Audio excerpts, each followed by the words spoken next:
On September 29, 2019, Deputy James and Deputy Zhang from the Shelby County Sheriff's Office in Tennessee, a potentially dangerous engagement unfolded due to their reckless actions. The incident began when the officers responded to a call regarding a package theft based on doorbell camera footage. The complainant, Mr. Aaron Branch's girlfriend's mother, alleged that a neighbor had taken a package from her porch. Upon arriving at the scene, Deputy James and Deputy Zhang engage with the witnesses, specifically Ms. Vernita Eccles, who identified the neighbor across the street as a suspect. She further mentioned that the neighbor might have a bench warrant for her arrest. Within minutes, the officers made their way across the street to confront the neighbor, seemingly without validating the claims made by the callers. Surprisingly, Deputy James immediately announced his intention to arrest the neighbor without properly investigating the situation. It was during this engagement that Mr. Branch, the original recorder of the incident, arrived on the scene while openly carrying a firearm on his hip.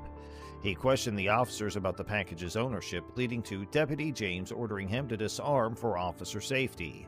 However, Tennessee law permits citizens to bear arms for self-defense, and there's no requirement to disarm themselves around officers unless there's a legitimate safety concern. Yeah. Okay, now that box that came off the front porch, did y'all see a name on that box by any chance? We didn't get a chance to look at it because it was stolen before we got a chance to. Now, if we show you guys what the box looked like, how you doing, sir? Are you an officer, sir? Put your hands up, man. I don't need to put my hands up. This is for officer safety. I don't need to put my hands up. Get your hands up, dude. The situation escalated as Deputy James unholstered his firearm, which Mr. Branch rightly challenged. This action was unnecessary and potentially dangerous escalation, as Mr. Branch was not displaying any behavior that indicated he posed a threat to the officers. Deputy James cited a state statute to justify his actions, but his interpretation was flawed considering the circumstances. Furthermore, the officers threatened to arrest Mr. Branch and his girlfriend for disorderly conduct, despite being on private property. The proper procedures, you're supposed to ask if he has his handgun permit. You don't know. Okay. Yes, I do. Hey, yes, I do. We went to the class. Yes, I do. I don't need to keep my hands up. Yes, put your gun away. This is for officer safety. You asked to see his permit. Okay, can he just step in the house then? No, I need that car. We're not talking to you, man. No, my car right now. We're not talking to you right now. We're not talking to you right now. We'll go in the house then. I don't need to go in there. I haven't committed a crime. You have a permit. Where's your permit? Amber, record Officer James. We're gonna make a start today. I'm gonna make a start at James today. I'm gonna make you a start, James. I'm gonna make you a start today. Step away, man. We're not talking to you. Okay. Let me see your permit. Okay. Keep this arm up. Let me see your permit. I don't need to keep anything. I can do whatever the This is officer safety. No, sir. do whatever do what you do. Do your Police officers Hold on. Police officers are in your presence. The First Amendment protects speech on private property, and the officer's threats infringed upon this right. Legal precedents underline the special protection for personal liberties within one's home. The officer's subsequent behavior with an unidentified woman, initially detained due to the reported theft, raises Fourth Amendment concerns. While reasonable suspicion justified her initial detention, the officers extended her handcuffed detention in a police cruiser even after she provided evidence that could have dispelled their suspicions. Courts have ruled that such extended detentions could transform investigative stops into arrest, violating the Fourth Amendment. There it is. That's not Okay. how You go to law law school? works. You I did go to law school. Okay, you passed the bar? I did So pass you're a the bar. lawyer? I am a lawyer. Okay. I don't have to Just disarm go in the myself. house. That's not how the Just law go in the works. house. Come here. I'm not Come here. going anywhere with Come you. here. Just go I in have the not house. committed a crime. They know I haven't committed a crime. Okay, They know I have not Everybody committed a trying to crime. help. Amber, I want you to record them. I'm gonna make stars out of both of them. ahead. James and Zing. I'm gonna make big stars out of them. I love tyrants. I love tyrants like yourself. Either Property. you step inside or you go to I'm jail. a private. I'm a law-abiding citizen. 5, 4, I'm not your child. Wait, hold on, wait. I'm not his child. Bro, you're not scaring nobody with that fucking permit. question or whatever. You're not talking about. Despite these issues, Mr. Branch managed to de-escalate the situation through assertive dialogue. He challenged the officers' actions while maintaining composure and asserting his rights. Eventually, the officers released the detained woman, but not without her being held for an excessive duration. Now, let's move on to the next investigation. In an incident that occurred on July 3, 2021, officers from the Elkhart Police Department were called to respond to a disturbance at a hotel in Elkhart, Indiana. The officers stopped 3 teenagers whom they believed to be responsible for the disturbance and demanded that they identify themselves. As tensions began to rise, one of the bystanders at the scene started recording the encounter. Who I am. It doesn't matter. Talking about us. It doesn't matter. It doesn't matter. He doesn't want you guys back here. And to verify that, I need your names so that if you do show up again, you can then go to jail. Okay? So what is your name? Before I put you all in handcuffs and take you all to jail. Okay. Then you're gonna. I ain't gonna lie. I ain't going to jail, man. Okay. What is your name? Y'all ain't got no ride, man. We do. We waiting. Despite the potential escalation, the officers did not conduct a thorough investigation into the situation. According to best practices for police interactions, responding officers are expected to perform comprehensive preliminary investigations, including interviewing witnesses to accurately determine suspects. However, the officers in this case seemed uninterested in investigating further and instead continued to insist that the teenagers provide their identification. Because we can't verify that you are the parent or guardian? We can't do that. So, again, I'm going to ask again before you all go into that. Does that make sense? What is your name? Like, we can't just release it. Let me talk to them. Let's talk to them. But if they weren't part of the confusion, then I don't understand what's going on. I told you multiple times.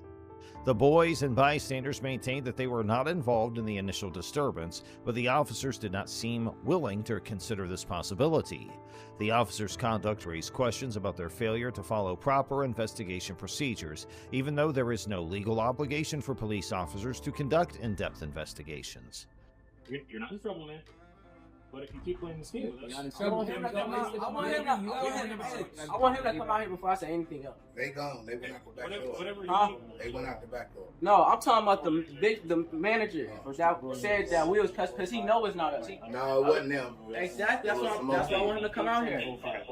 He doesn't want to come out here right now. Okay, Man, he has a job to do, which is inside. No, because he doesn't want you inside. He doesn't want you on the property. He don't know it.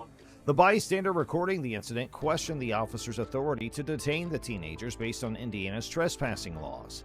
He argued that since the teenagers had not refused to leave the property when asked, they could not be considered trespassing.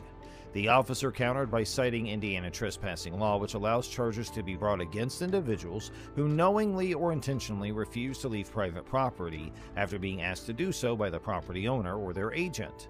However, legal precedent indicated that a police officer who is neither the property owner nor an agent of the owner cannot create a trespass violation merely by asking someone to leave and then arresting them for noncompliance. In this instance, the officers were acting in their capacity as police officers and not as agents of the property owner, so their detention of the teenagers on suspicion of trespassing seemed unjustified. You know how easy this is? These are not them. Would you like to tell me also trespass on the property? We didn't have nothing to do with it. Yes. No, they had nothing to do with it. Alright, man, get my... Stand up. The other dude jumped out the gun. It was taller boys who are probably already all gone because they knew that you were coming and they don't want to That's what deal with police. Until he come out here. Fair enough, but when I walked in, he pointed to you gentlemen. Man, that's all him to come out. You got my name for nothing. You got my name for nothing. It wasn't that hard for him to come out here and clear it up. He trying to put in here to take me to because you're not cooperating. You're not doing his job right. It's easier for me to control the situation. I am doing my job right. What's your name, badge number? He was talking about. They was in there talking about gunplay with this dude, man. That's Sure, and when I got here, listen, when I got here, he pointed to these gentlemen. We told you it was okay. The description that he gave. I can't take your word for it when he pointed to you. Furthermore, Indiana law does not have a stop and identify statute that mandates individuals to provide identification during criminal investigations. The statute requires individuals to provide identification to law enforcement officers, and that only applies when someone is stopped for an infraction or ordinance violation.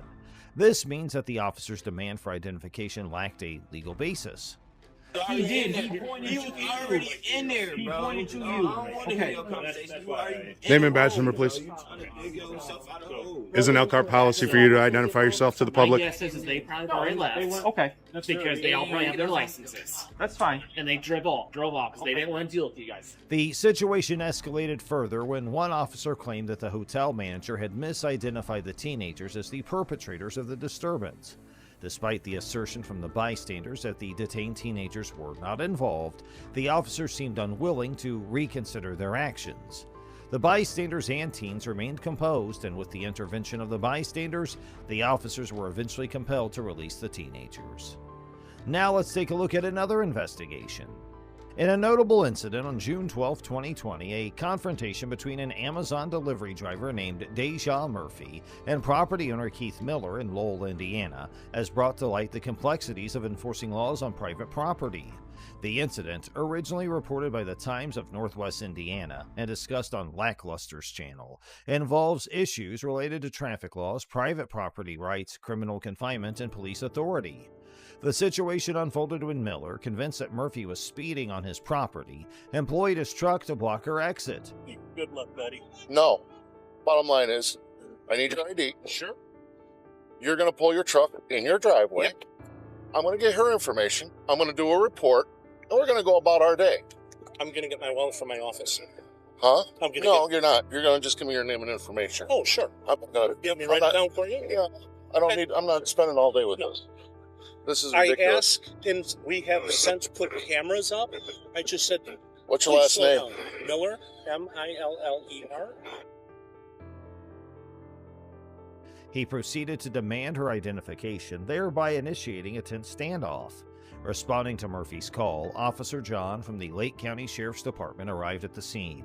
He clarified that he lacked jurisdiction to enforce speeding laws on private property, igniting a discourse on the distinction between public roads and private driveways. Indiana's legal framework underscores the limited jurisdiction of traffic laws on private property. State law specifies that highway regulations pertain to publicly maintained roads accessible for vehicular travel. In contrast, a private driveway, such as Miller's property, doesn't fall within this category. Therefore, Murphy's alleged speeding on the driveway couldn't be penalized as a traffic violation under Indiana law. However, exceptions do exist. In certain cases, police can enforce traffic rules on private property where the public's invited. This enforcement relies on local ordinances and agreements between property owners and law enforcement authorities. These provisions empower the police to regulate traffic and parking on private property under specific circumstances. Thank you. Sorry. Pull forward.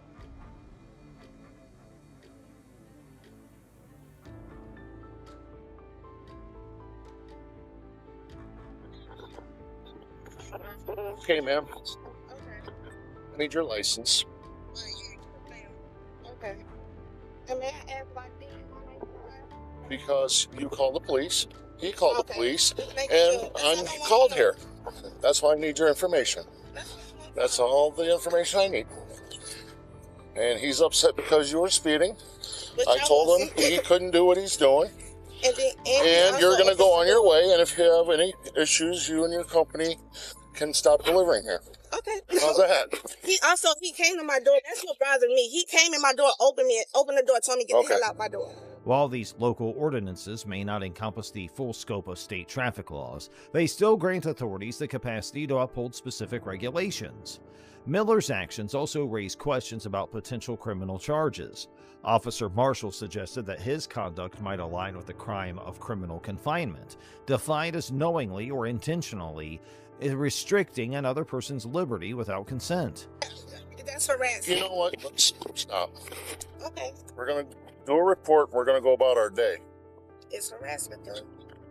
Everything's everything. You know what? That's harassment. There'll be a report on file. While Murphy's situation didn't precisely match this definition, it highlighted the broader issue of maintaining public safety and individual rights on private property. To the prosecutor's office? This is Lake County? Yeah. Yes. We'll give you a case number. Yeah, I want the case number, please. It'll be on the report, sir. What's your name? It'll be on the report. It's Marshall. Marshall? Okay. And tell your friend on the phone I'm not upset with you. That's my brother. You know what? You know where everything's going on? That's the only reason why Everyone's fine. We're here. I don't need your brother telling me my job and what we need to do. I think you need to get a hold of your supervisor and tell him no, we already talked. Okay. She was on the phone when all of this get a hold of your supervisor. What's the phone number to reach that? 219-779. The incident also touched on the concept of harassment. However, Indiana law defines harassment as involving communication with an intent to harass, annoy, or alarm another person without legitimate communication. Because this definition doesn't cover in-person interactions, Miller's actions toward Murphy, while unsettling, might not fall within the legal definition of harassment. Fundamentally, the incident underscores the scope of police authority concerning private property and the need to strike a balance between individual rights and public welfare.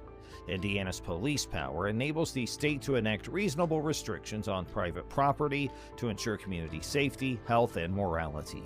While the jurisdiction of traffic laws on private driveways remains limited, criminal violations, regardless of the location, can still lead to police intervention. Police officers protect us from the evil people out there, but what if they turn out to be one among them? Today, we are going to reveal 3 female police officers who became the most wanted criminals and committed the unthinkable. Who are these female police officers? What did they do? Rose Valentino was a highly skilled police officer who had shown her immense dislocation and hard work towards her occupation in the police service. But an incident threw her off from her good record track and cut her name forever from the Cincinnati police officer list. She said she became angry after a teenage student gave her the middle finger when she was over at Western Hills High School. She was a star looked upon by her fellow officers. Her appearance in the TLC reality tube show gained her several fans. She had a positive attitude and was on good terms with most of the people she came across. On April 5th, 2022, Rose Valentino was on duty and was driving her police car. She was heading to the district police station to hand over a report when she noticed disturbing traffic caused by many cars parked near Western Hills University High School. She was in the driveway and found it very difficult to drive as these cars were linked up before her as an obstacle.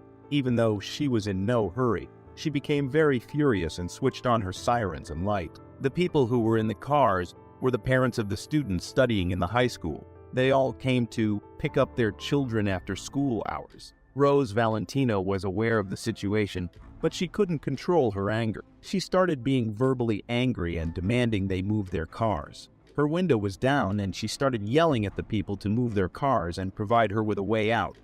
A black male student was fossa pointed with the furious behaviors of Rose Valentino Demguille. He put up his middle finger. This was spotted by those, and she became even more furious. She reached a stage where she was no longer in control of her emotion. She started verbally abusing the boy by speaking mean words. She then started shouting the N-word, and this was heard by the crowd. Her frustration was due to the long lines of traffic and the ignorance shown by the people who did not move their cars.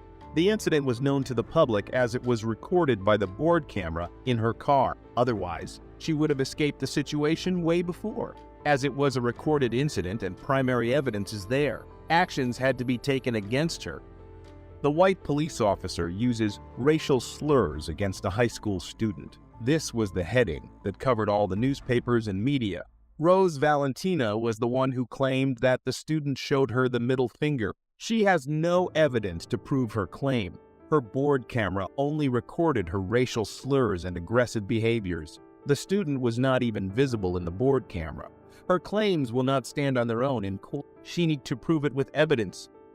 As we look into the matter, we understand that Western Hills University High School is primarily filled with black students. Around 70% of the classroom strength is occupied by black students, was the interim police officer, and she thoroughly checked the circumstances and reason for Rose to lead up to get sort of character. City officials approved the recommendation of Teresa. Rose Valentino no longer enjoyed her role in the police service. The Cincinnati Police Department did not want a person like Rose Valentino to work for them. The next story is about Megan Hall, a patrol officer of Laverne. Her story would shock you forever. 4 officers got suspended along with Megan Hall for engaging in sexual acts during service.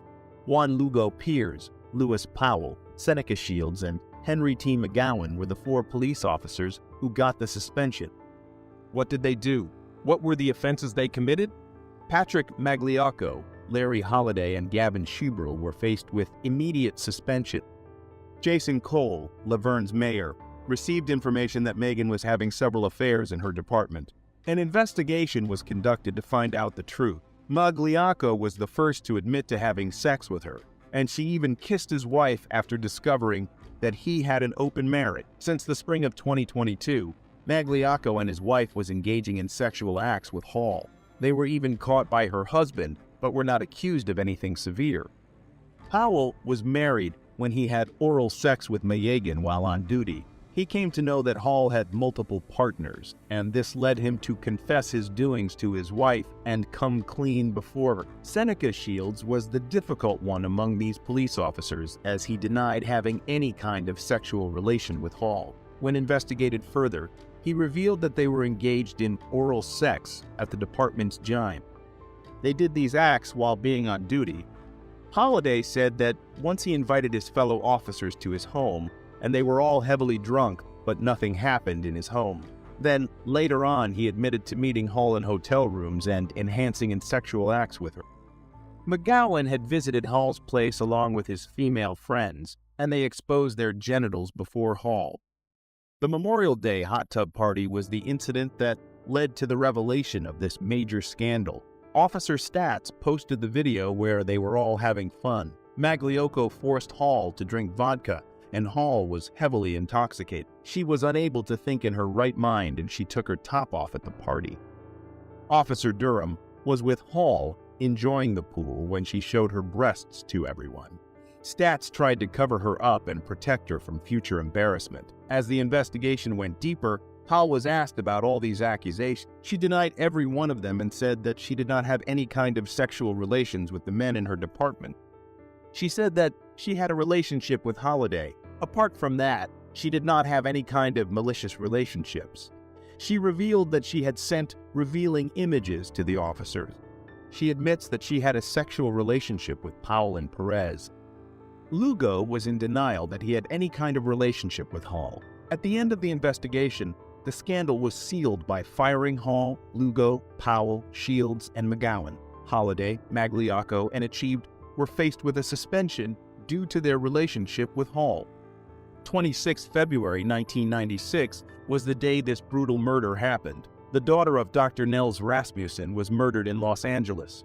Before being murdered, Sherry felt stalked for a long time, and she informed her father about her concerns about being stalked.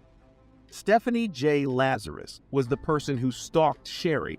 Sherry's father was desperately trying to bring out her murderer before the court, but police tried to close the case by putting it under the category of robbery. Many said that the police tried to cover up the murder and redirect it as they didn't want to lose one of their own. Why would Stephanie murder Sherry? What was the motive? Well, it's a love triangle. John, the husband of Sherry, was in love with Stephanie before he got married to Sherry. Stephanie was head over heels in love with John, but they could not get married to each other.